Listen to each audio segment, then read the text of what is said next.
Close de Lucas Dont, la saga Dune et encore d'autres surprises. Aujourd'hui, on discute avec Georges. Bienvenue dans On fait du ciné, saison 1, épisode 7.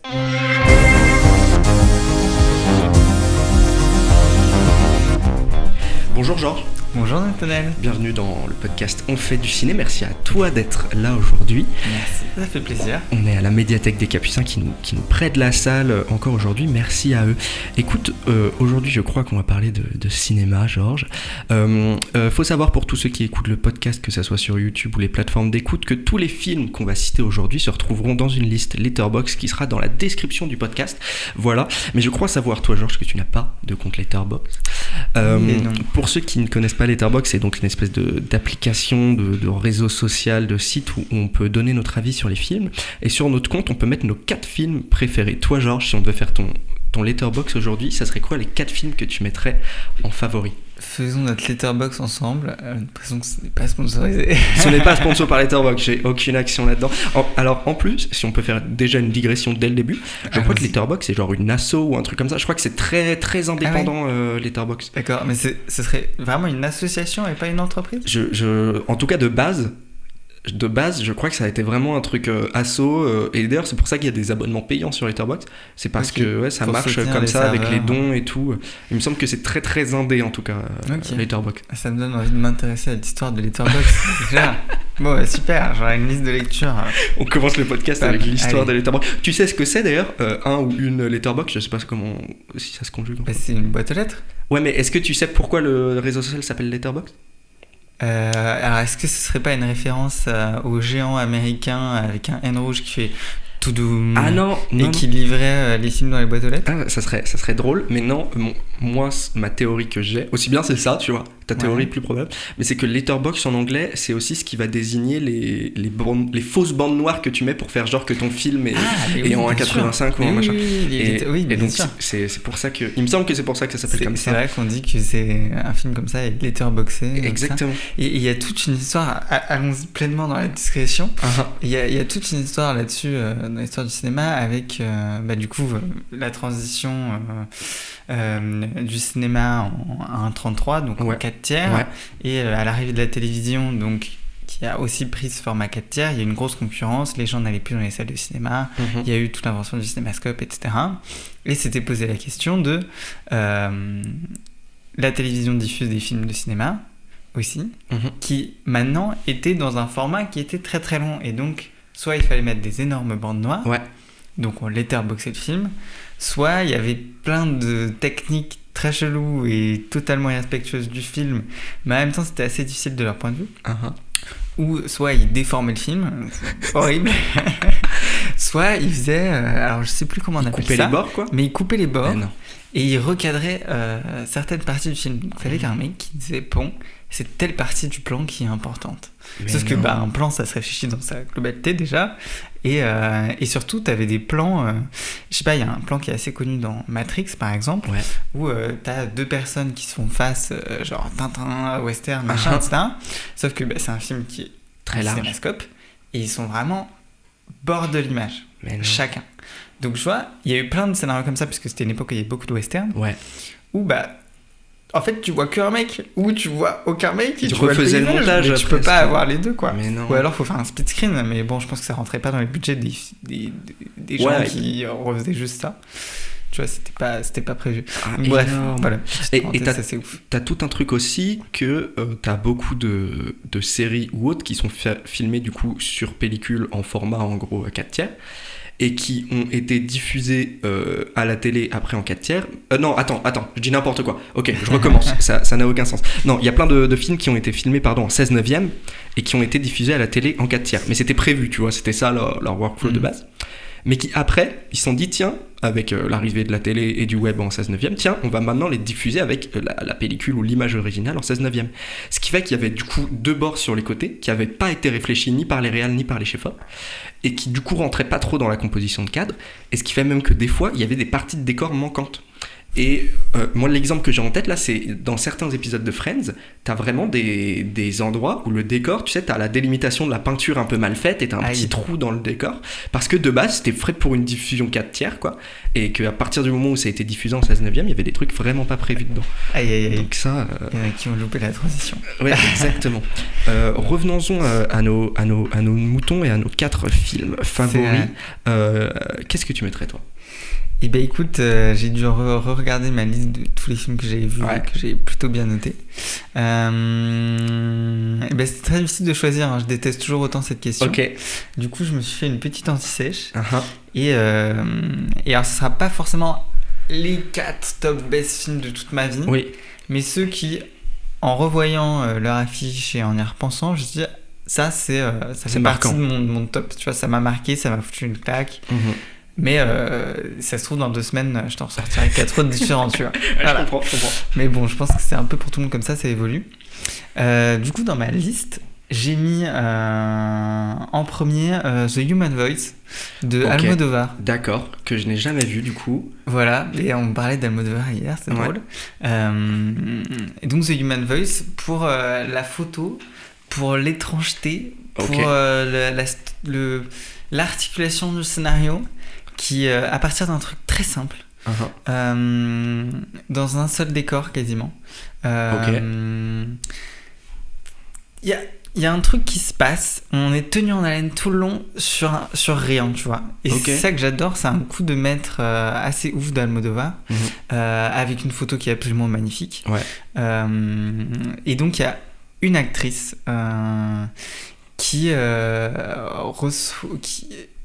qui attend un coup de téléphone de son mari, il me semble. D'accord.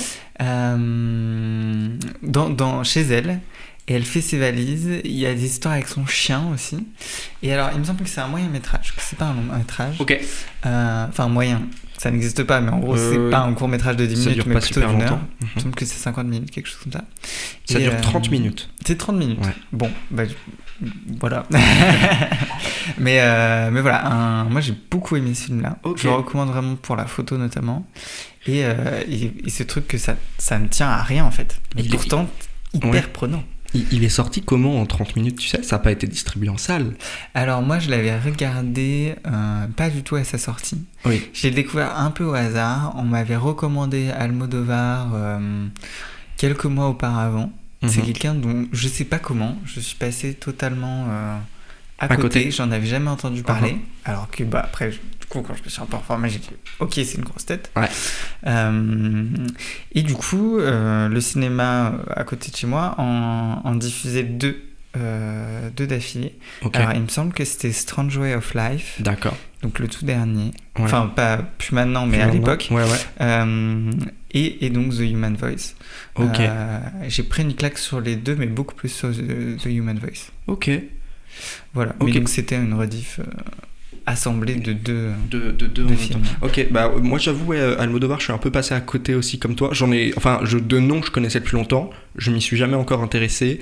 J'ai vu son dernier qui est sorti au cinéma il y a quelques mois maintenant, que j'ai vraiment pas aimé. On en a un peu parlé hier tous les deux. Donc le dernier, c'était La chambre d'à côté, si je dis pas de bêtises. Avec la même actrice d'ailleurs de The Human Voice.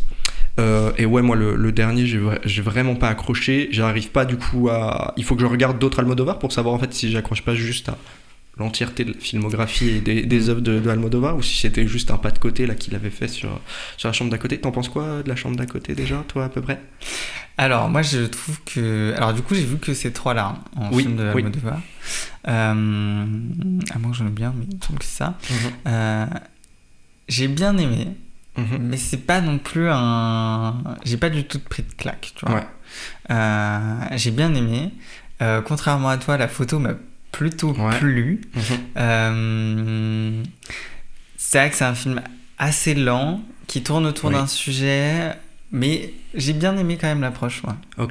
Pour résumer un peu La chambre d'à côté, pour ceux qui l'ont pas vu, du coup c'est un film qui parle de la question de suicide assisté un peu, et surtout de pouvoir partir un peu quand on veut, quand on est malade. C'est un peu ça la question. Et du regard des proches aussi sur ce choix-là, et de comment ils le vivent et comment ils l'acceptent, et au final de faire le deuil avant même que la mort soit arrivée. Ouais, exactement. Et ouais, moi, ce que je lui reproche à ce film-là, c'est de développer des sujets où on n'a pas forcément envie qu'ils soient développés, où je trouve que c'est trop développé pour rien, et d'autres sujets où on aurait aimé plus approfondir dedans, bah là ils sont pas approfondis, donc je trouve ça, c'est là où ça m'a dérangé. Et ouais, pour moi la photo c'était ni plus ni moins qu'un téléfilm qui passe sur TF1 le dimanche après. Pour moi honnêtement la photo m'a vraiment déçu. Le seul moment cool du film, c'est à un moment il regarde un film sur le canapé et il regarde Seven Chance de Buster Keaton, qui est pour moi dans mon top 4 Letterboxd. Ok. Voilà, donc c'est le moment le plus fun du film. Là je me suis remis sur mon siège, j'ai fait Parce que tu as regardé un autre film en fait. Exactement, mais sinon après le reste, donc voilà quoi. Ok, mais faudrait que je revoie sous cet angle-là de téléfilm pour que je comprenne pourquoi t'as dit ça. Mais moi, ouais, c'est une des premières fois où j'ai failli quitter la salle de cinéma. Je ne l'ai pas quitté, je trouve pas ça respectueux de quitter un film pour beaucoup de raisons, mais c'était vraiment compliqué de finir. Ouais, ça montre parce vraiment que c'était ennuyant. Que t'as pas aimé. Non, vraiment pas. Ok, très bien. Ce film-là, tu nous donnes tes films favoris. Est-ce que t'as un classement dessus ou Alors, juste tu les donnes comme ça? Je refuse de faire un classement. Mais je te comprends totalement. Moi, quand j'ai dû justement mettre ces 4 films favoris-là sur mon profil Letterboxd, punaise. En fait, je l'ai pas fait d'ailleurs pendant un an. Et à un moment, je me suis dit, tu l'as changé toutes les semaines après l'avoir fait. Exactement. Et maintenant, il bouge plus. Ça y est. Ok. Faut que tu me donnes le tien. Là, du coup, il y a Seven Chance aussi, tu vois. Ok. Ouais, on va faire ça. De Buster Keaton, exactement. Quel est ton prochain film Très bien. Alors, à citer? Je pense que je mettrais Close de Lucas Dont, qui a eu la Palme d'Or. Je sais que Lucas Dont fait pas mal polémique, notamment pour son film Girl. Ok. Et je peux comprendre les polémiques. Après, je n'étais pas du tout au courant de ce que tu me racontes. Et si, alors je sais pas si c'est des grandes polémiques publiques, mais en tout cas quand j'en ai entendu parler auprès de mon cercle d'amis, il y a eu polémique. Ok. Bon, bref, voilà, mais c'est pas le sujet. C'est pas Girl dont je parle, c'est Close, qui vraiment, lui pour le coup, je suis parti. Enfin, j'ai chialé toute la séance, quoi. Je comprends. Mais alors, c'est avec toi qu'on l'avait vu? On l'a vu en première ensemble avec le groupe Ouest. Très bien. Donc le groupe Ouest, c'est une résidence d'auteur d'écriture exactement par laquelle est passé Lucas Dont pour faire ce film-là. Et donc nous, on a eu la chance de le voir le jour de sa sortie, en sortie nationale. Ouais, c'est ça. Et effectivement, on était avec toute notre classe de BTS et on était 2 rangées et ouais, les 3/4 de la rangée chialaient à fond pendant une grosse partie du film. C'était un visionnage qui était très éprouvant pour beaucoup de personnes. Moi, je l'ai vu 2 fois. Oh. Et comme du coup, je suis allé le revoir avec ma copine après. Et ouais, les 2 fois, il m'a bien touché. Rapidement, pour ceux qui l'ont pas, ça parle d'une histoire d'amour entre 2 petits garçons. Et ça parle du coup d'harcèlement vis-à-vis de leur homosexualité, mais pas que. Je crois qu'il y a beaucoup de choses. Et je sais pas jusqu'à où on va dans l'intrigue pour pas spoiler, mais voilà, il se passe des choses qui font que c'est triste. Et ouais, le film est très touchant. D'autant plus touchant maintenant que du coup il y avait Emily Dequesne qui a joué dedans, qui est décédée il y a pas longtemps, qui est une grande actrice qui a fait tout un parcours qui avait été révélé par les frères Dardenne et qui jouait la mère de cet enfant dans Close. Donc c'est vrai que quand on le revoit maintenant et quand on y repense, il y a d'autant plus cette dimension où on comprend d'autant plus le film dans la vraie vie. Mais je suis d'accord. Qu'est-ce qui t'a marqué toi en particulier sur ce film? Pour le coup, c'est vraiment ce tour de force de il a manipulé toute la salle, hein. Il a réussi à faire chialer tout le monde, même quand on le revoit visiblement. Et pour moi, ça fait vraiment partie de mon avis sur un film. C'est même si je vais pas particulièrement aimer une histoire ou un style, etc., s'il arrive à m'accrocher et à me prendre avec lui, même si j'ai pas forcément un grand attrait au premier abord avec lui, tu vois, je pourrais dire pourquoi regarder ce film, mais enfin, tu vois que j'y suis allé parce que je savais pas quoi m'attendre, tout ça. S'il réussit à vraiment m'avoir, je suis obligé de le reconnaître. Je comprends. Et là, pour le coup, c'est vraiment un gros truc. Et bon, après, l'histoire est hyper touchante, l'image est folle. La musique aussi, enfin il y a toute une alchimie Bien sûr. La réalisation est folle, je trouve. Bien sûr, et ouais, tout ça a fait que ça t'a chopé émotionnellement très fort. Voilà. C'est énorme, mais moi aussi il m'avait beaucoup touché. Quel est ton degré face à ça? À quel point tu peux être touché par un film? Est-ce que t'es quelqu'un qui est très indifférent face au film, que ça soit là pour des émotions comme la tristesse, mais aussi des trucs où tu peux avoir peur, où tu peux être traumatisé, tu vois, à quel degré tu te trouves? C'est une bonne question.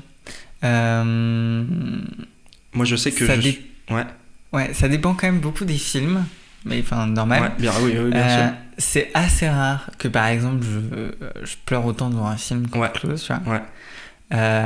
Mais quand ça arrive, ça peut vraiment me prendre. Ouais, ça y va quoi. Voilà, ça peut y aller. Mais c'est assez rare. Ok, ouais, c'est souvent assez rare. j'ai quand même une distance assez importante. Ce qui m'empêche pas de dire ah oui ce film c'est triste, etc. Mais je vais pas aller jusqu'au, enfin je vais pas forcément pleurer, ou si c'est de la peur. Ouais, ok. Ouais, faut vraiment y aller quand même pour. Et par rapport à tout ce qui est la partie un peu traumatisante des films, des trucs que ça soit un peu gore, même juste des trucs où tu peux y repenser, à quel point est-ce que t'as des souvenirs de trauma de ciné, que ça soit des trucs récents ou même que ça soit des trucs dans ton enfance, tu sais, des fois on voit des trucs qu'on est enfant, même des méchants dans des dessins animés qui nous font des traumas pendant plusieurs années après. Ouais, alors dans mon enfance, je pense qu'il y a eu Harry Potter. Ah ouais. Avec le chien à 3 têtes là. Ah, Ça m'a un peu traumatisé. Ouais, J'étais un peu petit quand je l'ai vu, je crois. Ok. Et bon, du coup, celui-là m'avait marqué. Après, il y a eu The Substance récemment. Les ongles. C'est horrible, c'est dégueu. J'ai l'image qui me reste en tête. Après, j'en rigole plus qu'autre chose, tu vois. Ouais, bien sûr. Mais celui-là est vraiment gore dans ce sens-là. Ah oui, je suis d'accord. Et c'est très sympa ce Substance aussi. Si je devais le rajouter à ma liste. Tiens. Oui, vraiment, ça a été, si on peut faire une digression là-dessus, ça a été, je pense, le coup de cœur 2024. J'en ai déjà parlé dans un autre épisode, mais t'as un coup de cœur de l'année précédente, là, de 2024, au ciné qui est sorti. Alors, du coup, on a évoqué ce Substance. Peut-être que c'est lui. Est-ce que t'en as un autre? Il en fait partie, certainement. Ouais. Et alors après, je sais plus si c'est 2023 ou 2024, mais je vais dire quand même. Les Dune 2. Alors, c'est une très bonne question, ça. On va vérifier la sortie de. Il me semble que c'est tout début 2024. Ouais, moi j'ai 2024. Ah, très bien. Bon, voilà. Craig Fraser à la photo. Denis Villeneuve à la réal. Je vais te dire le duo de choc. Ouais. Moi qui suis pas tant que ça SF, film comme ça, je suis allé voir Dune 1 sans savoir de quoi ça parlait. Tu vois, j'étais en mode de séance mystère, je vais au cinéma, je sais pas ce que je vais voir. Je suis tombé sur Dune 1 qui m'a je me suis dit tiens, c'est étonnant, je kiffe autant un film de SF. Bon, j'avais eu ma petite fixette dessus pendant quelques semaines. Ouais, bien sûr. Voilà, mais bon, après, voilà, pas plus que ça. Et alors là, pour le coup, Dune 2, vraiment à l'image, c'est assez ouf. Pour moi, c'est vraiment une nouvelle esthétique. Ça marque un tournant un peu dans l'histoire de l'image au cinéma. En termes d'effets spéciaux aussi, ça ouvre tout un nouveau chapitre. D'être très réaliste, même si d'autres films sont entre guillemets réalistes, mais dans le sens où on peut y croire. Là, c'est réaliste dans le sens où ça va chercher physiquement un peu. Ça ressemble un peu à Nolan à certains aspects dans la réflexion. Bien sûr, je suis assez d'accord avec toi là-dessus. T'as cette recherche de réalisme, y compris dans le réalisme. Et voilà, l'esthétique est folle, l'étalonnage, la photo, la lumière. Bon, après, les moyens sont fous aussi. Oui, bien sûr. Mais on les voit pas du tout. Il n'y a pas du tout ce. Et c'est très bien utilisé en fait. C'est ça. T'as pas ce je montre que je peux faire plein de CGI, tout ça.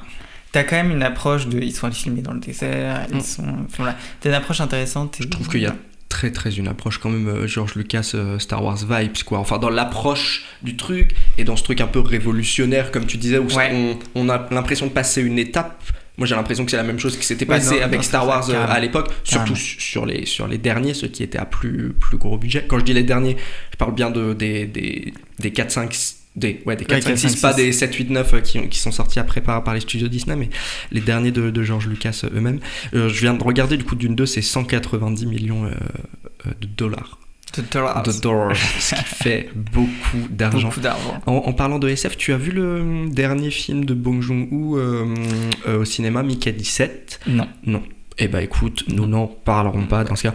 Faut-il aller le voir ? En fait, moi, la SF, j'ai un peu du mal dans le sens où souvent c'est... Et du coup, alors oui, je vais parler de Dune quand même rapidement avant. Je n'ai pas vu Dune 1, j'ai vu Dune 2 au cinéma.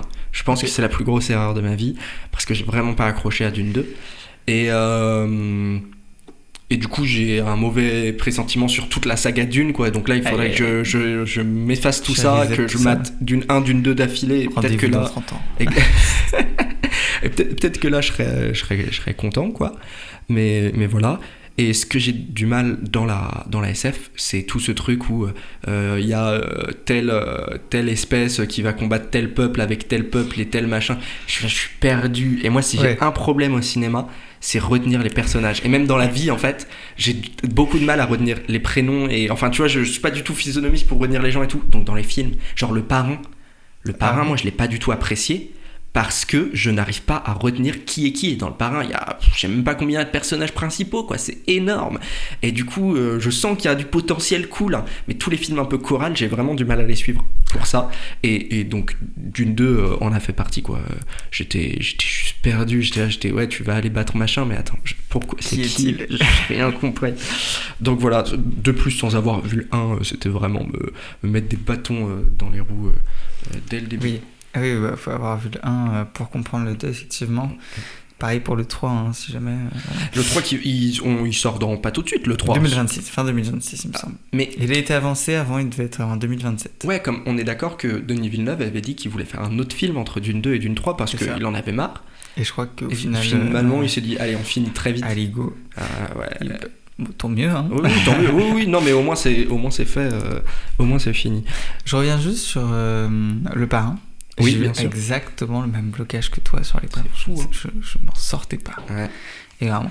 Et pour le coup, dans Dune, je trouve que, et dans la SF en général, alors, je t'avoue que je suis, au niveau de l'histoire, je suis d'accord, je suis pas très fan de cette histoire de il y a tel monde qui doit combattre tel autre, c'est très simpliste, etc. Oui. Mais ce qui m'a intéressé dans l'histoire de Dune, c'était plutôt ce rapport au personnage principal, là, Timothée Chalamet, je sais pas comment il s'appelle. Paul Atreides. Paul Atreides. Voilà. À l'histoire de celui-là, de comment il manipule les foules, cette histoire de Messie qui est... Ouais. Et il joue un peu un double jeu, tu sais pas trop s'il est méchant ou gentil, surtout dans Dune 2. Bien sûr. Et donc c'est vraiment ça que j'ai trouvé plutôt intéressant dans le film. Ouais. Plutôt que les guéguerres entre mondes de « Oh, nous, on a l'épice. Oh, nous, on a notre spécialité. Oh, nous, machin », qui est très caricatural et simpliste. Mais c'est pas le sujet du film non plus. Je pense que c'est plutôt sur l'histoire du Messie, entre guillemets. Ouais, mais je suis assez d'accord avec toi, par contre, là-dessus. Mais de toute manière, après, l'histoire, en général, bon, il suit relativement le livre, quoi, si j'ai bien compris. Mais oui, c'est vrai que c'est un livre. Le livre étant immense... Alors moi je l'ai jamais lu, mais de ce que j'entends des gens qui l'ont lu, c'est qu'apparemment il a pris genre presque que 2 pages du livre, quoi. Enfin je caricature, hein, mais c'est vraiment une toute petite partie de l'histoire de Dune qui est retranscrite là à l'écran. Est-ce que tu as vu d'autres adaptations de Dune, les plus anciennes ? Je ne sais plus qui avait adapté Dune. Mais... Alors j'ai vu des extraits, il y a eu David Lynch quand même. Voilà, David Lynch, c'est ça, exactement. Et là je te dis, waouh. Et alors, je n'ai pas vu le film, donc je ne vais pas permettre de le critiquer, mais quand même un peu sur les CGI, parce que bon... non, mais en même temps... Du coup, c'est horrible, mais bon, c'était à l'époque. C'était en 1984, tu vois. Voilà. Forcément, la CGI, ouais. C'est comme... Ça fait mal. Est-ce que tu avais vu Beetlejuice de Tim Burton ? Moi, je l'ai regardé à l'occasion de Beetlejuice, qui est sorti en septembre-octobre 2024. Ouais. Et effectivement, la CGI dans Beetlejuice... Alors, je pense qu'il y a aussi un espèce d'environnement Burton qui fait que c'était presque voulu, je pense. Ouais, je pense, aussi bien non, aussi bien c'était pas du tout voulu. Mais il y a des trucs, tu vois, c'est vénère. Et tu regardes ça avec tes yeux de 2024-2025 et t'es là, Ouh.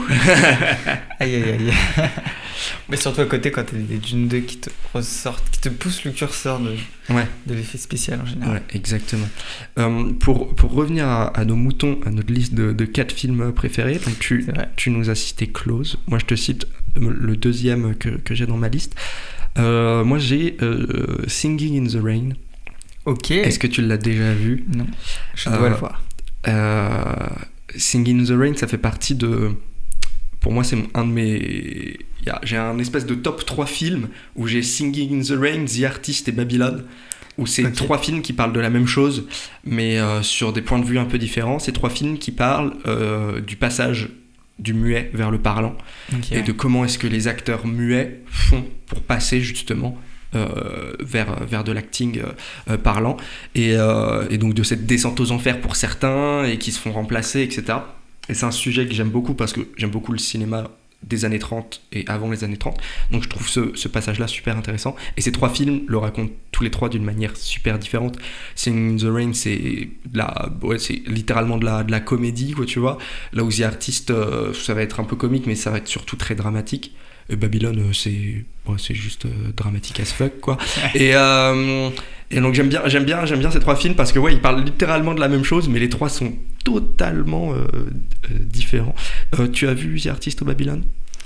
Non, The Artist, pareil, je dois le voir. Mais ma watchlist est très très longue. The Artist, je trouve que quand tu aimes le cinéma muet, quand tu es un amoureux du cinéma finalement.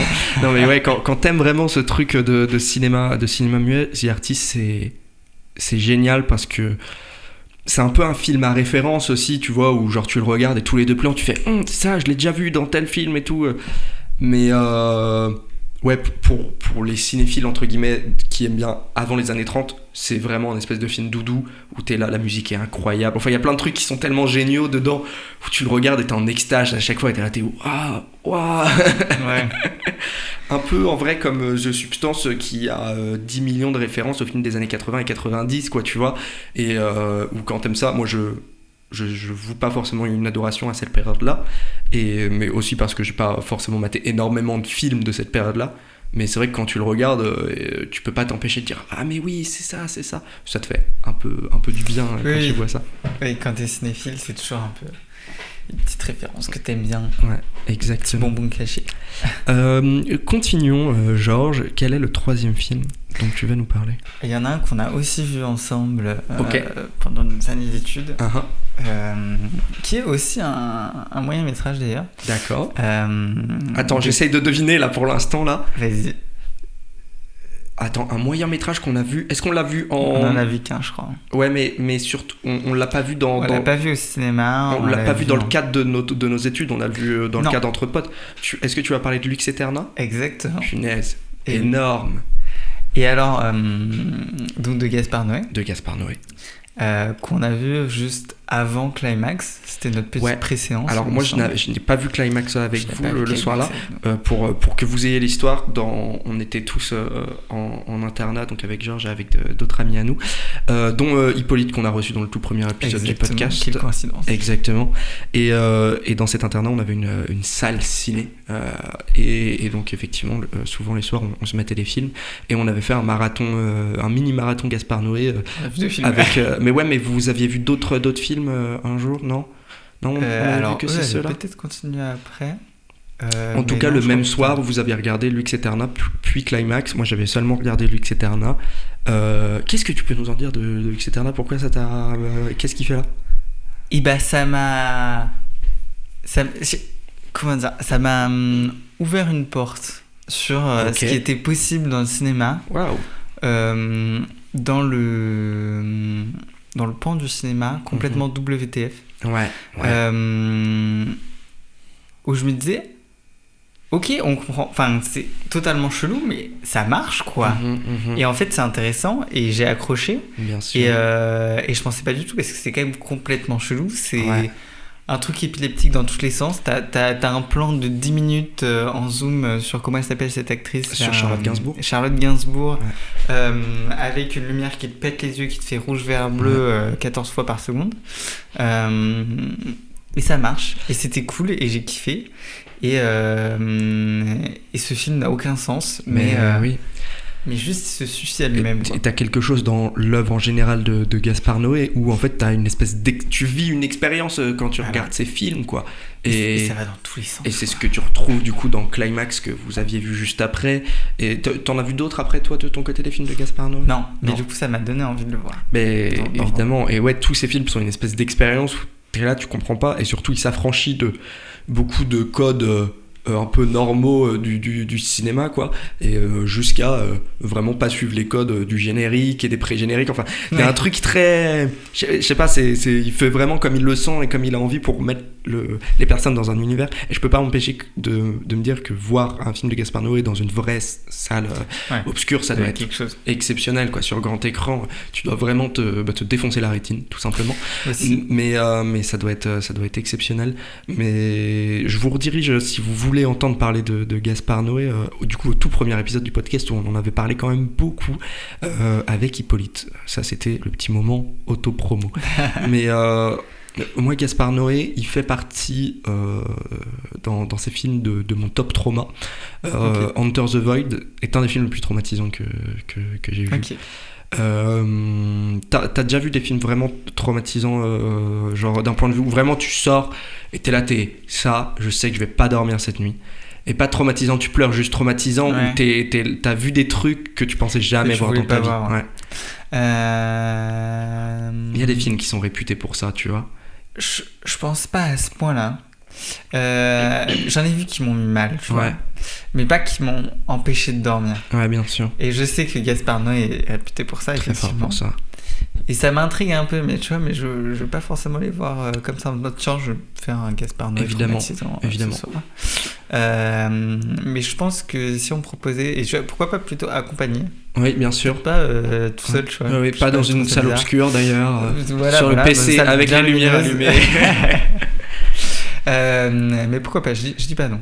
Ce que j'ai vu un peu traumatisant, c'était, mais alors j'ai peur de confondre avec un autre film. Il me semble que c'était Victoria. D'accord. Donc le plus long plan séquence du monde, qui dure 2h30. D'accord. Film allemand. Assez peu connu d'ailleurs, qui est passé un peu sous les radars, il me semble, en tout cas en France. Pareil, claque technique bien sûr, parce que c'est un plan séquence de 2h30. Ouais, un vrai plan. Ah oui, vrai plan séquence. Parce qu'il me semble qu'il y en a eu des plus longs, mais c'était faux. Ouais. Là, pour le coup, c'est vraiment. J'espère que vous n'avez pas de problème de batterie sur le tournage. Mais c'est ce que j'allais dire, comme d'un point de vue stockage et d'un point de vue batterie, le vrai plan séquence, c'est quelque chose de vraiment compliqué, quoi. Et c'est pour ça d'ailleurs qu'est arrivé le faux plan séquence, entre guillemets, au début. C'est, moi je pense en tout cas à L'accord de Hitchcock. Qui du coup était filmé en plan séquence mais sur pellicule, donc forcément en fait ils avaient juste la contrainte que ils avaient des métrages de 10 minutes, quoi, et que tous les 10 minutes ils devaient faire des fausses transitions juste pour changer la bobine, quoi. Donc le faux plan séquence est quand même né juste de même pas un truc d'acteur ou quoi, c'est juste d'une volonté technique. Très bon film d'ailleurs, L'accord. Oui, très beaucoup. Je suis d'accord avec toi. J'ai des flashs là du coup parce que j'ai complètement oublié ce film. Mais ouais, très sympa. Et alors t'as des transitions par contre qui marchent bien et t'en as qui marchent beaucoup moins bien. C'est ce que j'allais dire, dans L'accord, il y a des transitions qu'on ne voit pas. Honnêtement, il y en a plusieurs que je ne pense je n'ai pas vu, mais il y en a. Tu les vois, tu les vois sévèrement. Derrière un manteau. Après, c'est ça. Ça s'arrête un peu bizarre. Exactement. Mais après. C'est quand même ok. Je crois que ça a été tourné quand même assez rapidement, et surtout c'est quand même assez ancien, quoi. C'est des années 60 et donc même des années 50 aussi. 1948 L'accord. C'est les débuts de la couleur, il me semble. C'est les débuts de la couleur. Le premier film de couleur en Hitchcock, enfin le premier film de Hitchcock en couleur. Ouais, il me semble. Ouais. Il me semble que ça me dit quelque chose. Ouais. Mais lointain cours de cinéma. Oui, je crois que c'est quelque chose comme ça. Tu as tout à fait raison. Et donc, en film traumatisant, Victoria. Et sinon mais alors là, j'en ai pas en tête. T'en as pas en tête. Après, j'avoue que je ne vais pas forcément chercher à aller tu ne voir vas pas vers ces films-là. Traumatisants. Ouais, bien sûr. Comme il y a une espèce de liste des films traumatisants où, enfin, genre c'est connu, tu sais que quand tu vas les voir, tu t'en sortirais pas indemne. Moi, dans ce que j'ai vu, il y a Salo ou les 120 jours de Sodome, qui est tout simplement horrible comme film. Je l'ai jamais vu, mais il y a Martyr aussi, il y a Serbian Show qui est dégueulasse. Enfin, c'est des films où genre quand tu vas les voir, tu sais que tu vas pas en sortir indemne. Ouais. Et moi, dans cette liste-là des films que j'ai vus, je mets du coup Enter the Void de Gaspard Noé.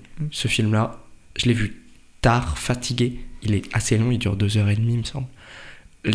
La dernière demi-heure était très très longue. Il y a des trucs horribles, déjà d'un point de vue, juste d'un point de vue des corps, etc., et d'un point de vue de la drogue, mais il y a surtout des scènes très violentes où en fait c'est des espèces de jumpscare, quoi. Tu t'y attends pas du tout et t'as de la violence d'un coup comme ça devant tes yeux. T'es là, pourquoi j'ai pas demandé ça, préviens.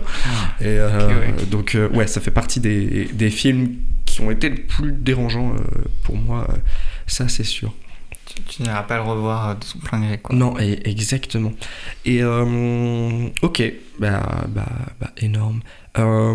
Donc, tu nous as pas cité ton troisième film. Si tu nous as cité ton troisième film. Etc.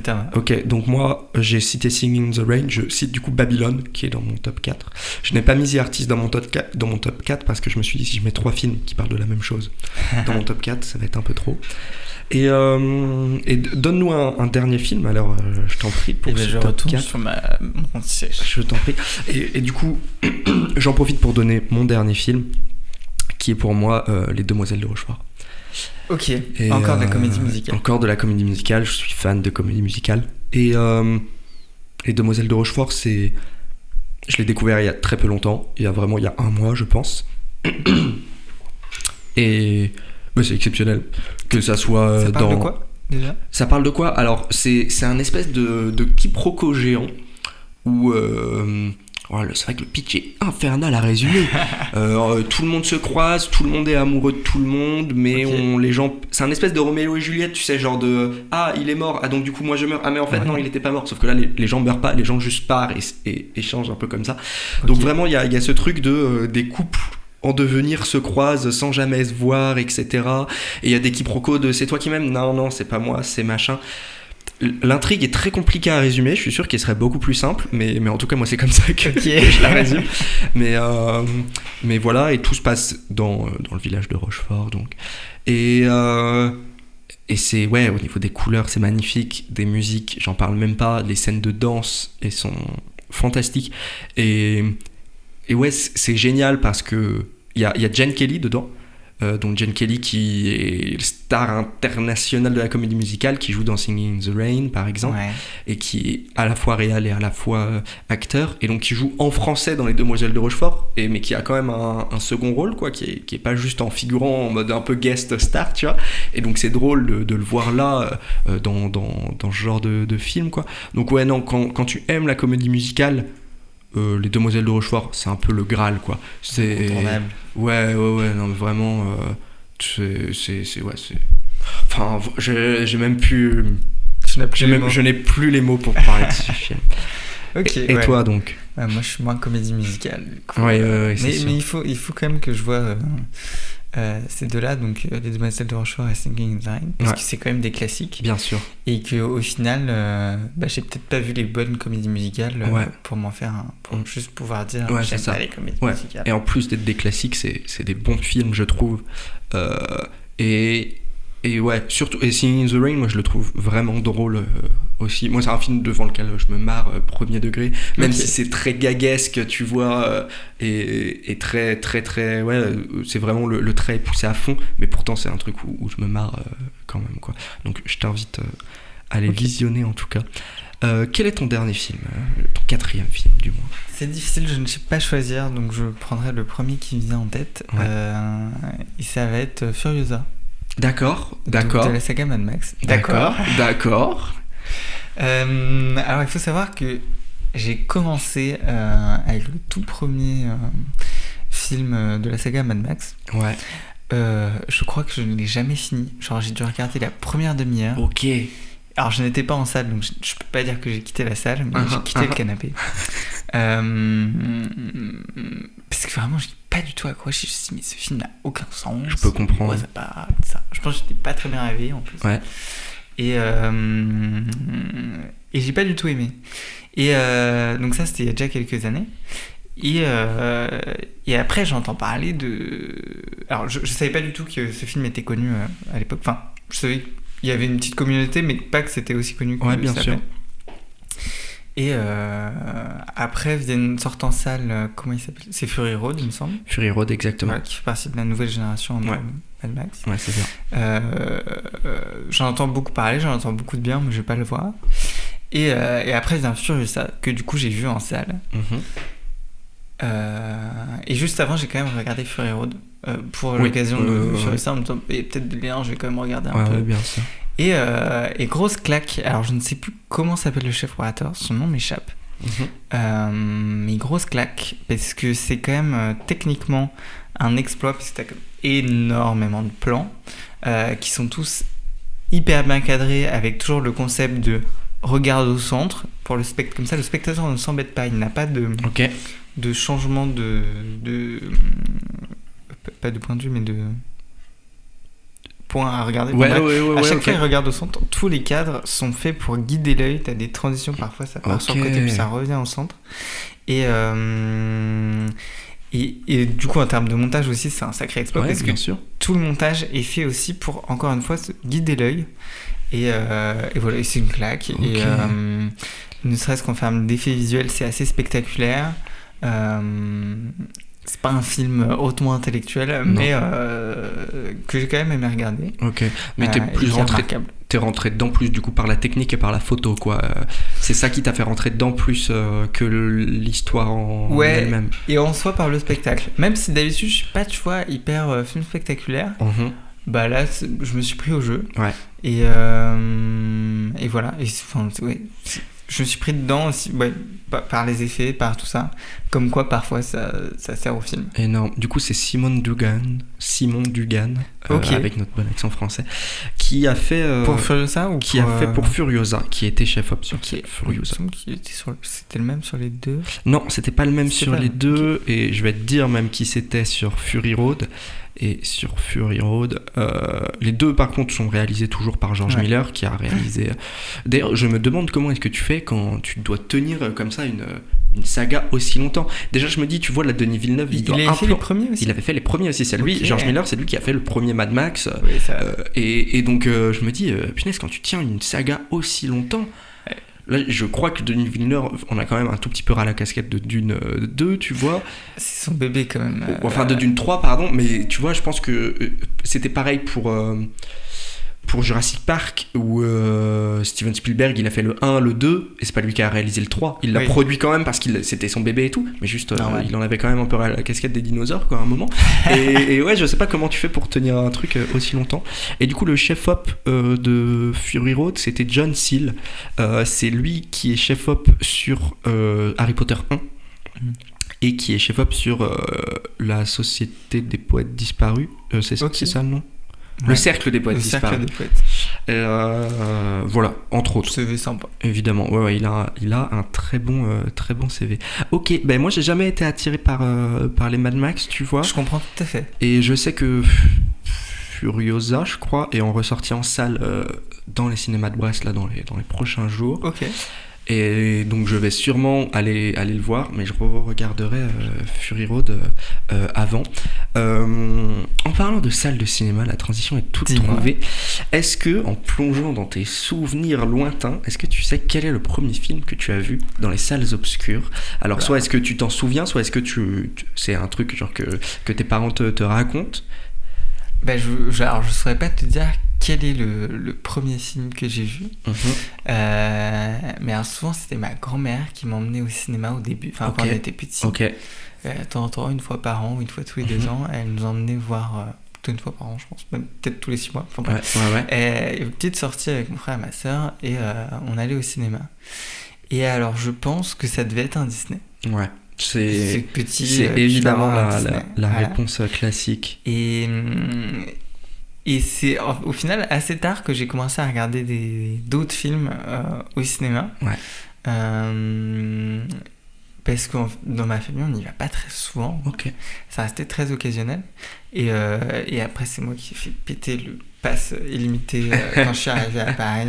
Et là, j'ai rattrapé mon retard. Directement. Et tu te souviens même pas d'un premier truc où t'es en salle de cinéma et tu vois un film? Pas tellement. Ouais, pas tellement. Un des premiers films, mais je suis même pas sûr que ce soit le premier.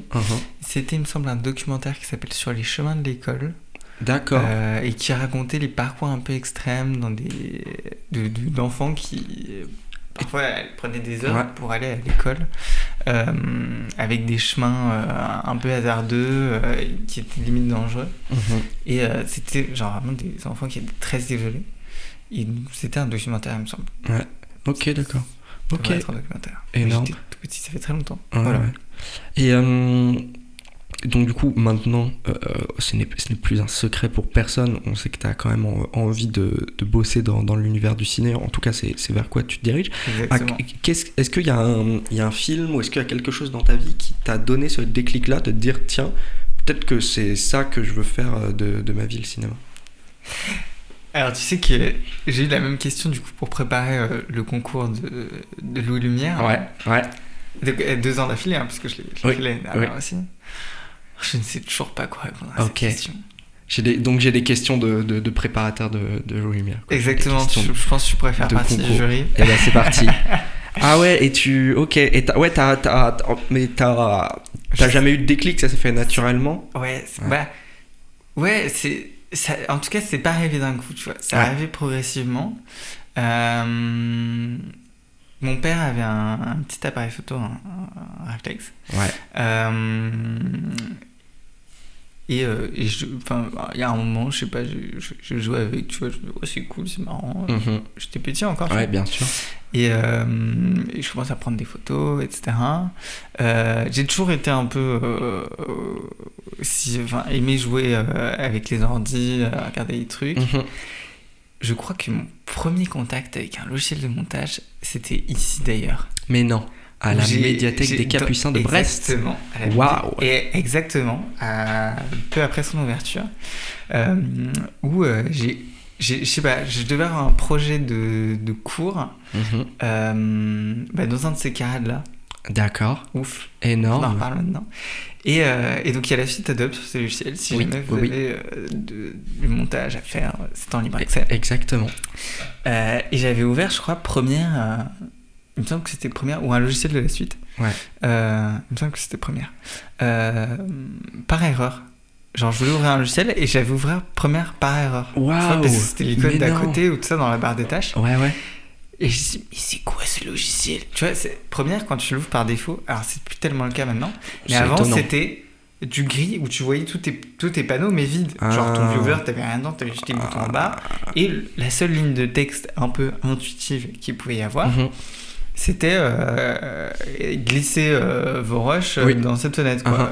Donc dans le panneau futur. Ouais. Petit trigger warning là pour tout le monde, ça va parler technique pendant 5 minutes, on va perdre du monde. Pour ceux qui n'ont rien suivi depuis le début, Première, c'est un logiciel de montage. Voilà, déjà on contextualise. Ok, d'accord. Et donc, bon, c'était pas l'objet de ce pourquoi j'étais ici. J'étais venu ici pour travailler sur un projet avec mes collègues. Donc je ferme la fenêtre, mais quand même par curiosité, tu vois, je me dis, qu'est-ce que c'est que ce logiciel gris? À quoi sert-il? Super drôle. Qu'est-ce que ça fait là, quoi? Et donc, je commençais déjà à faire un peu de filmer des trucs, tu vois, en même temps que faire des photos avec l'appareil de mon père. Et donc je regarde sur internet Premiere Pro. Et là je vois, waouh, c'est un logiciel de montage. Mais oui, ça peut être utile pour faire des films. Et voilà, je laisse l'information de côté. Je continue à faire un peu de la vidéo, etc. Alors moi je dis, tiens, faut monter les vidéos peut-être. Voilà, donc à l'époque j'étais sur un Movie Maker. Évidemment, qui n'est pas poussé par Windows Movie Maker? Movie Maker, pour ceux qui ne savent pas, c'est un peu un running gag dans le milieu de logiciel.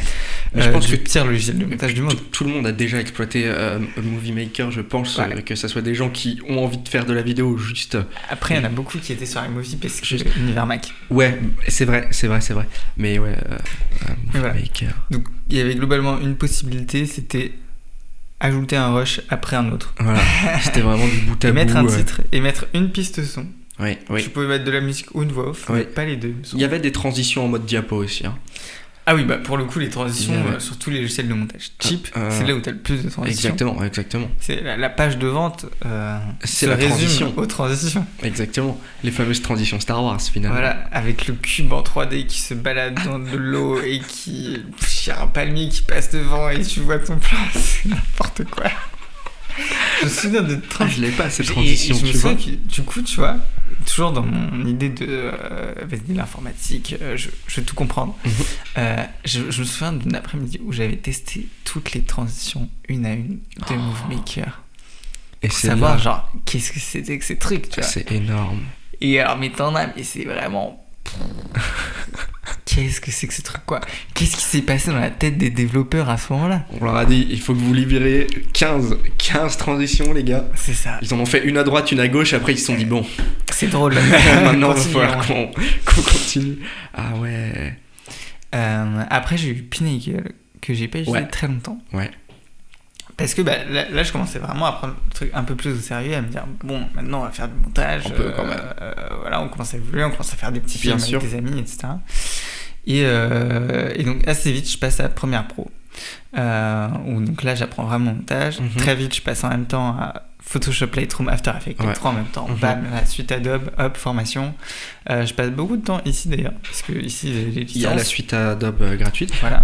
Toujours pour les non-initiés, la suite Adobe, ce qui est cool, c'est que donc Adobe en gros c'est un éditeur de logiciels et ils font plein de et ils font plein de logiciels qui sont tous complémentaires entre eux. Donc Photoshop pour les retouches photos, Lightroom pour la retouche couleur surtout des images. Photoshop est vraiment fait pour le photomontage et la retouche d'assemblage, de correction, de remplacement de choses. Exactement. Alors que Lightroom c'est fait pour le développement, c'est un peu la chambre noire. Numérique, quoi. La chambre de lumière. Exactement. Voilà, où on va vraiment plutôt jouer sur contraste, couleur.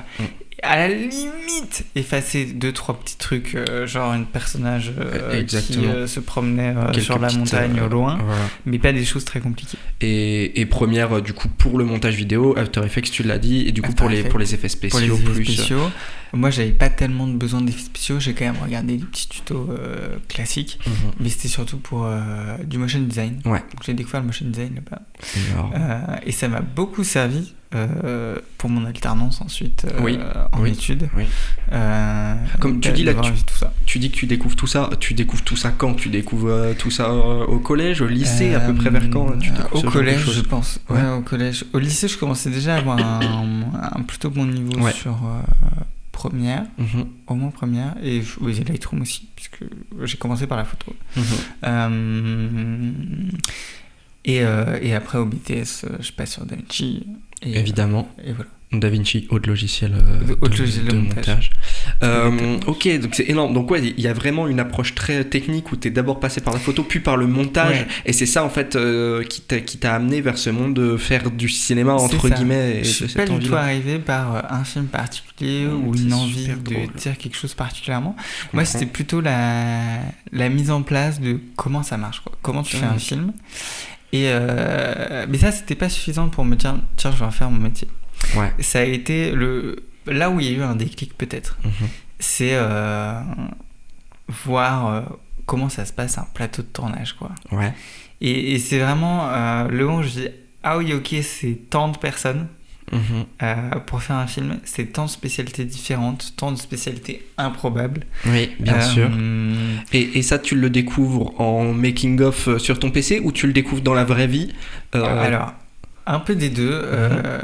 Je commence à poser des questions quand même sur comment ça se passe, comment on fait ça, etc. Et on me dit, souvent il y a tel ingénieur des effets spéciaux spécialisé là-dedans, il y a tel truc, tel bidule, tel équipement, telle personne, etc. Et en même temps, je commence à m'intéresser au making-of des films que je vois. Bien sûr. Et c'est là où tu vois les énormes plateaux, souvent américains. Oui. Parce que eux faisaient des plutôt bons making-of, Star Wars, etc. Tu vois, c'est très complet. Oui. Et où tu vois l'ampleur du truc, de ce que ça peut être. Ça fait rêver. Ouais, ça fait rêver. Et en même temps, je commence à suivre sur YouTube notamment. J'ai passé beaucoup de temps sur YouTube à l'époque. À regarder les techos qui racontent un peu leur vie, de comment ça se passe sur un plateau. Alors bon, au début c'était plutôt des vidéastes, maintenant il y a quand même beaucoup plus de vrais techos sur YouTube. Bien sûr. Tu as des noms là, tu fais du name drop, qui est-ce que tu suivais? Alors, il y avait Ciné Astuce. Ok. Très bonne chaîne, qui n'est plus actif. Ah ouais. Qui a été actif et assez prolifique pendant 2-3 ans, je dirais. D'accord. Qui était prof, il me semble. Ok. Mais en tout cas, qui avait plein de contacts dans le cinéma. Ouais. Et qui allait sur des tournages. Ah. Et il se concentrait sur un métier. C'était des vlogs, exactement. Énorme. Et il se concentrait sur un métier. Il disait, bon, tu fais quoi? Et c'était des métiers assez spécifiques, qu'on voyait pas tout le temps en plus, il me semble. Pas mal. Il est allé visiter, par exemple, des costumiers, genre spécialisés avec ses chouette. Costumes de gendarmes, etc. Ah ouais, il racontait des histoires d'autorisation, des armes à feu, des armes à blanc, les armeries, tout ça. Et ça a été la découverte un peu de tout ce qui est... Waouh, il faut ça, c'est vrai qu'il faut ça, parce que une arme à feu sur un tournage, ça peut faire des dégâts. On l'a vu d'ailleurs tragiquement oui, c'était il y a quelques tournage, années avec une chef opératrice, il me semble, qui a été tuée. Ouais. Quel tournage, je ne sais pas. Je pense que le film est jamais sorti. C'est ce que j'allais dire, mais je crois que c'était avec un réal connu, en tout cas. Il me semble que c'était Peut-être. pas... Peut-être. Je sais un peu du film et de l'équipe, mais bon, enfin voilà, faut vraiment faire attention là-dessus. On disait quoi? Effectivement, ça va être... Alors, du coup, je me permets de faire un petit point sur le truc. Ça a tué effectivement la directrice de la photo, Alina Hutchin, et blessé le réalisateur Joel Souza. Qui a fait notamment... Eh bien écoute, moi j'ai rien vu dans sa filmographie. Donc voilà, qui a fait Rust, qui a fait Night Shift, Patrouille de nuit, Le Trésor de Anna, Rust. Opération Fantôme. Enfin voilà, c'était en 2021. Voilà. Et donc oui, c'était un problème avec une arme à feu qui était censée contenir des balles à blanc et qui ne contenait pas des balles à blanc finalement. Mais des vraies balles. Exactement. C'est assez tragique. T'arrives sur un tournage et tu t'attends pas à ça. Exactement. Et tu as d'autres du coup recos YouTube comme ça là Alors là j'en ai pas parce qu'il y a eu beaucoup de chaînes, j'ai beaucoup changé, il y en a qui ont un peu switché. Il y avait Artdisc au tout début, alors qui lui n'est pas professionnel mais qui parlait de vidéos. Artdisc au tout début. Au tout début maintenant, avait des vidéos intéressantes, maintenant il est parti plutôt sur la crypto. Exactement, non mais moi je suis rentré dans le monde de la technique par Artdisc, je pense. Et parce pas que mal de monde, je pense. Et par il faisait une série de vidéos qui s'appelait Le Quatrième Mur. Et ça, c'était exceptionnel quoi. C'était vraiment, mais enfin quand j'y repense, c'était vraiment à l'ancienne. Il avait fait un quatrième mur en vidéo 360. Que tu pouvais upload des vidéos 360 sur YouTube. Et c'était pas une cam 360, c'était 6 GoPro qui étaient mis sur une espèce de monture imprimée en 3D. C'était genre des GoPro Hero 3 quoi, tu vois. Pour te dire comment et les vidéos sont quand même anciennes. C'était novateur. Et moi je me pétais la tête devant les vidéos de Hardy. J'étais waouh, ils font comme ça dans le cinéma. C'est vraiment ça. C'était des trucs d'incrustation fond vert, de machin, de petits assets comme ça rajoutés vraiment. C'est ça. Et je pense que je suis rentré là-dedans par la technique. Et aussi, mais ça c'est quand même plus récent, mais avec tout le travail de Ludoc. Que ça soit son travail plus récent actuellement où du coup il fait de 1 des vidéos explicatives et de 2 du livre ou des trucs comme ça, mais aussi tout le travail qu'il a fait juste en tant que réal en fait. Et donc c'était Studio Bagel qui réalisait et en fait quand je matais tous les courts-métrages de Studio Bagel, j'étais à la fois diverti par le court-métrage mais à la fois époustouflé par le truc de waouh, ils peuvent faire ce genre de truc, c'est comme ça qu'on fait entre guillemets sur YouTube avec assez peu de budget, mais tu savais Canal+ derrière, ça restait du web, tu vois, il y avait pas beaucoup d'argent. Et puis il y avait des making of. À chaque court-métrage, il sortait les making-of et les fameuses bidouilles de Ludoc, tu vois, où tu sais, ce plan-là, en fait, on l'a pas fait à tel endroit, mais à tel truc, on l'a fait comme ça. J'étais waouh. Et là, on a rajouté un stock shot de New York pour faire genre, on est dans un énorme immeuble, alors qu'en fait, on était dans une cave. J'étais waouh, ça marche tellement. Et ça, pareil, c'est des trucs qui m'ont fait rêver. Petit. Et là, tu te dis, tout est possible. Mon Dieu, le cinéma. Ah là là, énorme. Pour finir un peu là-dessus, on a tous les deux plus ou moins fait des études de cinéma, plus toi, vu que tu as fait un bac spécialité ciné en plus. Bac, est-ce que tu as des films que tu peux plus te voir parce que tu les as trop étudiés Moi, je pense que j'en ai un, alors qui remonte à un peu plus longtemps. Du coup, moi, j'étais pas en bac spé ciné, mais j'étais en bac spé musique. Mais on étudiait beaucoup d'autres arts aussi, donc on a un peu étudié de ciné et on a étudié le 5e élément. Ok. Et je peux plus me voir le 5e élément. Je crois que je l'avais jamais vu. Mais pourtant, il est cool comme film, quoi, tu vois. Et moi, je le trouve vraiment chouette. Et de Luc Besson, si je dis pas de bêtises. Et ouais, je peux plus me le voir, quoi. Et du coup, est-ce que toi, t'as des films comme ça où t'es là, t'es super film, hein, mais lui, je peux plus? Alors, je crois pas. Je crois que je pourrais les revoir, mais c'est parce que, comme tu le sais, j'ai une mémoire. Ah oui, donc t'oublies. En fait, t'oublies que tu les as déjà vus. Je pense que ça reviendra très vite, hein, dès les premières images. Mais je pense que je pourrais quand même les revoir. Ok, ça va. En film que j'ai surétudié, il y avait eu. C'était. Alors, je sais plus si c'était M le Maudit ou un autre de Fritz Lang. Si, c'était M le Maudit. Ouais, c'est possible. Hein. Je me souviens même plus. Le classique. M le Maudit que j'ai vu, revu, réanalysé, la séquence d'intro, je l'ai vu 250 fois, je pense. Et il y a eu un autre film que j'ai beaucoup aimé et que je pense que je pourrais encore revoir parce que c'est un film qui m'a marqué en vrai. Ouais. C'était Cléo de 5 à 7 de Agnès Varda. Bien sûr. Voilà. Et donc, très bon film. Voilà. Ouais. Dispo gratuitement sur France TV pour tous ceux qui veulent le voir. Je cale mes bons plans. C'est très bien. Très bon film. Nathanaël à suivre sur. Très bon film. Mais tu vois, je te dis ça parce que justement, j'ai fait une vidéo très rapidement sur les réseaux pour parler de Cléo de 5 à 7 pour dire qu'il était gratuit sur France TV. Et j'ai eu des commentaires de gens qui m'ont dit ce film-là, je peux plus me le carrer parce que je l'ai étudié. Et j'ai vu en fait que c'était des gens qui avaient notre âge, quoi, tu vois. Et donc je me suis dit, ok, donc Georges l'a sûrement étudié, donc peut-être qu'il va me sortir des films comme ça. Donc c'est assez drôle, quoi. C'est vrai que je le mettrais peut-être pas sur ma liste des top films. Mais en tout cas, c'est un très bon film. C'est un très bon film. Pour finir un peu, là on parle des très bons films, mais est-ce que t'as des films que t'as détestés, mais que les gens adorent? Est-ce que t'as un unpopular opinion de ouf d'un point de vue ciné ou pas? Ah, j'en ai sûrement énormément. Ouais. Après, t'as rien qui te vient? J'ai rien qui me vient en tête. Et puis ça dépend quel public tu prends, parce que si on peut te sortir tous les Avengers.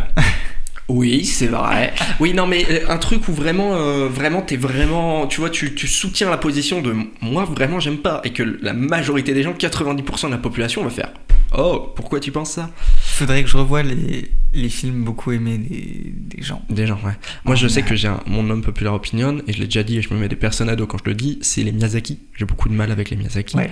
Mais je pense qu'il y a aussi beaucoup de choses reliées à l'enfance là-dessus. C'est que moi, j'ai jamais vu de Miyazaki quand j'étais enfant. Donc, forcément, maintenant, c'est un truc auquel je suis pas habitué. Et juste le mood de cette animation traditionnelle me met énormément mal à l'aise. Et c'est pas un problème des histoires qui sont racontées et tout, c'est juste le visuel me rend très mal à l'aise. Je comprends. Donc c'est là-dessus mon unpopular opinion. Mais toi, pas forcément, du coup. T'en as pas en tête? En film en général, là, j'en ai pas qui viennent en tête. Mais je reviens sur Miyazaki. Le voyage de Chihiro, c'est pas Miyazaki. Hein. Ouais, bien sûr. J'ai eu un micro du coup. C'est le seul que j'ai vu de Miyazaki. D'accord. J'en ai pas vu d'autres. Et j'avais beaucoup aimé, mais effectivement, il m'avait beaucoup dérangé au niveau du visuel. Donc je comprends tout à fait. Et bah écoute, je vais essayer d'en voir prochainement là, pour voir si ça me met mal à l'aise. Parce que je suis pas du tout sensible au style de l'animé. Oui, bah, je suis comme toi. Mais je pense, tu vois, qu'il y a un truc relié à l'enfance là-dedans. Je pense que si justement on avait vu ça quand on était plus jeune, que nos parents nous avaient montré ça, peut-être que c'est des choses où on aurait été plus attachés. Je pense qu'il y a de ça en tout cas. Et peut-être qu'on est justement trop habitué au chara design de Disney qui est très lisse, très 3D, très machin, et donc du coup on se contente un peu de ça. C'est quoi le dernier film que t'as vu là? Pas au ciné, mais genre chez toi, sur ton PC, sur ta télé, c'est quoi le dernier film que t'as vu? Est-ce que tu sais? Avec ta mémoire exceptionnelle. Waouh, l'éléphant se réveille.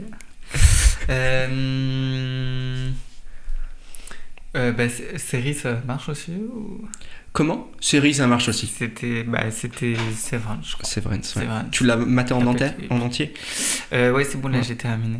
Tu en penses quoi? Je ne l'ai pas vue encore, et elle me hype un peu de par la photo. Ouais. Surtout. parce que de ce que on a entendu, c'est surtout genre l'épisode 1 est cool, l'épisode dernier est cool, et entre les deux, il comble. C'est un peu ce que j'ai entendu d'un point de vue narratif. Alors oui, mais ça rejoint un peu ce que je disais au début de... ça tient sur pas grand-chose, mais ils arrivent quand même à faire un truc. Après, je trouve que uniquement sur ce point de vue-là, ce truc de... ils arrivent à faire un truc avec ça. C'est moins bien réussi que du film dont je parlais tout à l'heure, donc je ne sais même plus lequel c'était. C'était... on parlait de quoi où il reliait debout. Bref. Ouais. Passons. Je vois pas de quel film tu veux parler. On en a parlé au début du podcast. Bref. J'aime bien la série d'un point de vue photo. Ouais. D'un point de vue intrigue, il y a des choses qui sont intéressantes, mais pas tout. J'ai bien aimé, je la recommande. Après, bon, il y a des épisodes qui sont mieux que d'autres. C'est une bonne série. Je dirais pas que c'est une excellente série qui m'a marqué. Mais c'est pas mauvais. Voilà, c'est pas mauvais. Ok, d'accord. En excellente série qui m'a marqué, par exemple, je mettrais plutôt Tchernobyl.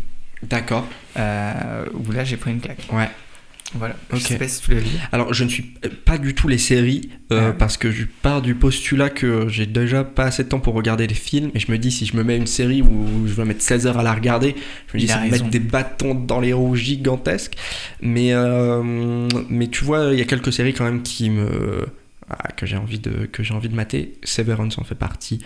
Et donc, Tchernobyl, t'as marqué aussi pour la photo ou pour toute la narration?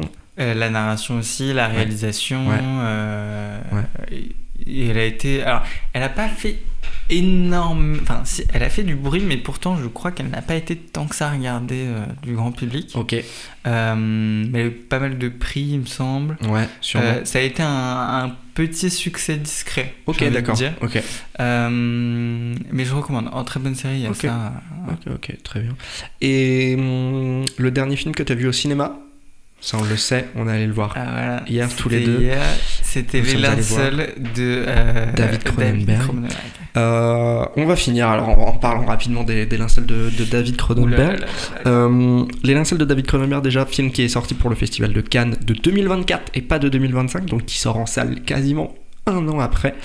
Donc voilà. Je n'ai pas encore eu de retour par rapport aux gens qui l'avaient vu à Cannes. Je ne sais pas à quel point le montage a changé, a été différent et tout. Mais notre avis est à peu près le même dessus, en tout cas. C'est que c'est de loin... Enfin, c'est pas du tout le meilleur Cronenberg, quoi. Oh là, non. Pas du tout. Relativement très long pour pas grand-chose. On tourne relativement autour du pot, beaucoup. Et ouais, voilà, tu commences à bâiller quand on évoque les linceuls. Et beaucoup trop de dialogue. Voilà. Et c'est quand même un peu infernal. Tellement de dialogue, on l'a vu en VO et la traduction des fois est un peu bâclée. Donc on pense que les traducteurs, les traductrices ont fait c'est bon. Là, on s'en fout là, ils disent la même chose depuis un soir. Donc ouais. Compliqué les linceuls. Sur beaucoup de points, pas que le dialogue, pas que la mise en scène, même sur l'histoire, le concept, les symboliques, la photo aussi. Beaucoup de choses pas décevantes. Oui, exactement, assez décevant. Et puis il y a ce truc dont on parlait, c'est que du coup un des gros pitchs du film, c'est toute la partie technologie basée sur l'IA, basée sur les évolutions et tout. Mais en fait, c'est quelque chose qui avance tellement vite aujourd'hui que Cronenberg, quand il a écrit son film, ça devait sûrement être quelque chose très anticipé. Sauf que maintenant, c'est presque même plus d'actualité. Tout ce qu'il y a dans le film, c'est presque déjà passé, quoi. Que ça soit au niveau de l'IA et de la techno qu'ils utilisent dans le film, enfin qui est mise en abîme et qui est mise en scène, ce qui fait que ça devient vite un peu ridicule parce que c'est mis en scène avec des interfaces pas du tout réalistes et plein de choses comme ça, et donc ce qui fait qu'on n'arrive pas du tout à rentrer dedans, là où tous les dialogues et tout ce comment c'est présenté, on a l'impression qu'il nous présente le truc futuriste du siècle, et en fait on a juste l'impression qu'il est en train de nous balancer Google Assistant, quoi, et c'est tout, et donc forcément ça fait quand même un petit flop à cet endroit-là, je pense. Je pense que ChatGPT a aujourd'hui une meilleure voix que l'assistante dans le film. Oui, sachant que l'assistante dans le film, c'est une vraie voix, c'est pas une voix d'IA. Et d'ailleurs, du coup... Ouais, mais tu sens qu'ils ont essayé de la faire un peu exactement. En mode... Oui, je suis un assistant. Je suis une IA. Et drôle, par contre, dans le film, du coup, la personne qui joue la femme défunte de... Je ne sais même pas le nom du personnage principal, de Vincent Cassel, disons. Voilà. La personne qui joue sa belle-sœur et la personne, du coup, qui fait la voix de son assistante vocale, c'est les trois mêmes actrices, quoi. Et c'est pour ça que, du coup, dans tout le film, il y a ce truc où le personnage de Vincent Cassel fait que répéter à sa belle-sœur « Ah, tu as le même corps que machin ». En fait, c'est juste la même actrice avec les cheveux coupés. Et il y a la voix qui est réutilisée. Enfin, bref, il y a plein de choses. Et il y a surtout une grosse mise en abîme de Cronenberg dans ce film-là. Déjà, on le voit par Vincent Cassel, qui a littéralement la même tête que David Cronenberg dans le film. Et Cronenberg qui a écrit ce film-là après le décès de sa femme aussi. Donc forcément, il y a quelque chose de très autobiographique, et je pense que c'est aussi un film qui peut l'aider lui à faire son deuil, vu qu'on parle pendant tout le film de comment est-ce que chacun arrive à faire son deuil à sa manière, et je pense que ce film-là, c'est la manière dont Cronenberg a pu faire le deuil de sa femme. Voilà, ça c'est pour la petite introspection. Exactement. Voilà.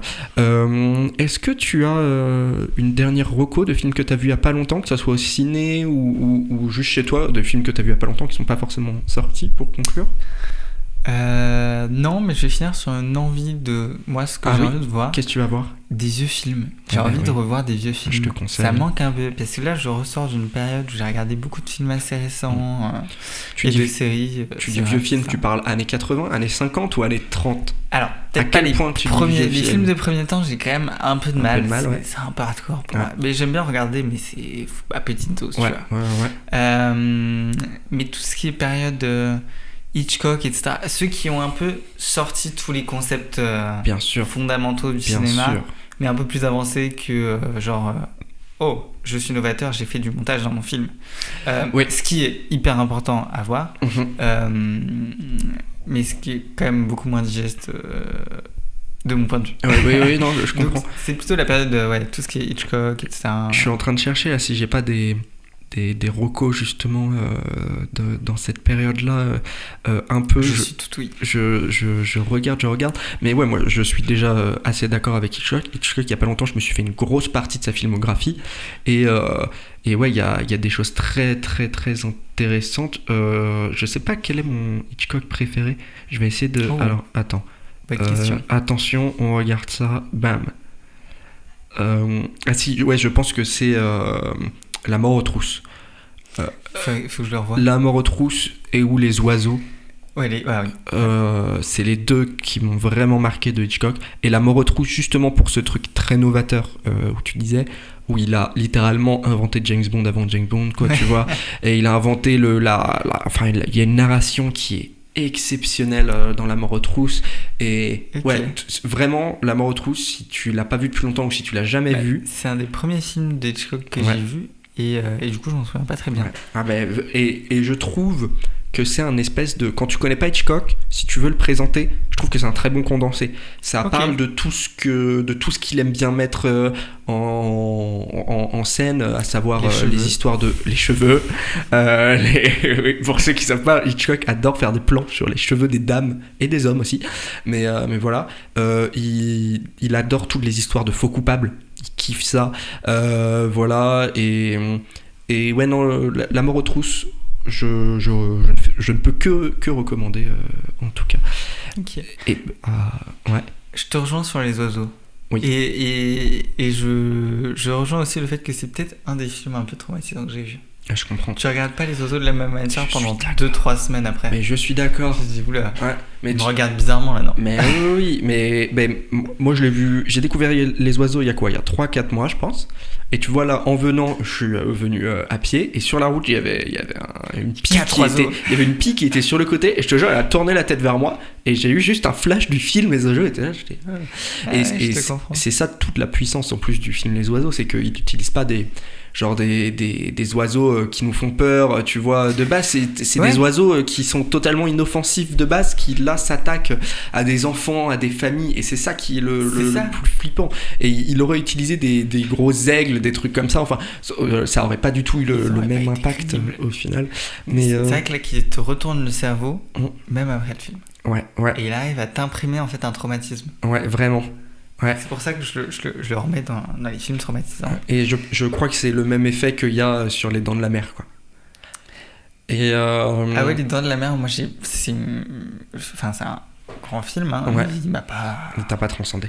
Voilà. Mais de ce que j'entends des gens qui ont découvert Les Dents de la Mer à la sortie, vraiment, tu vois. C'est pas du tout la même chose, je pense. Et d'un point de vue ressenti, c'est à peu près le même traumatisme de... Après, tu vas pas trop te baigner de la même manière. Faut le regarder au début de l'hiver. Exactement. Et écoute, merci beaucoup, Georges. On arrive à la fin de l'épisode. Merci à toi. C'était génial. Du coup, je le rappelle, tous les films qu'on a cités aujourd'hui sont disponibles dans la description via un lien Letterboxd. Merci à tous. On se retrouve dans 2 semaines pour un nouvel épisode. D'ici là, regardez des films, évidemment. Allez au cinéma. Et voilà, merci à tous. Au revoir. Mais merci. Au revoir.